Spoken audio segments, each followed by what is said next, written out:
Hi friends, welcome back to my channel. Robin here.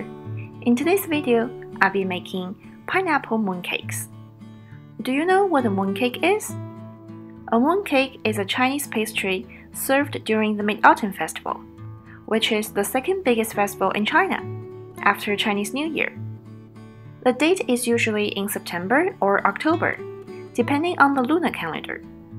On this night, the moon is supposed to be the biggest and roundest of the year. To celebrate, Chinese families will often get together to enjoy a delicious dinner, followed by riddle guessing and moon watching. Many types of fillings can be found in traditional mooncakes, and honestly, they're all so good. There are salted eggs with lotus seed paste, sweet red bean paste, jujube paste, etc. In the past few years, I always made mooncakes with traditional fillings. But this time, I'm really craving pineapples. So I made pineapple mooncakes, which is absolutely not traditional.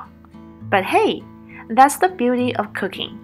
You can always make whatever you want at any time. Comment down below and let me know what your favorite mooncake is. I hope you enjoyed my video.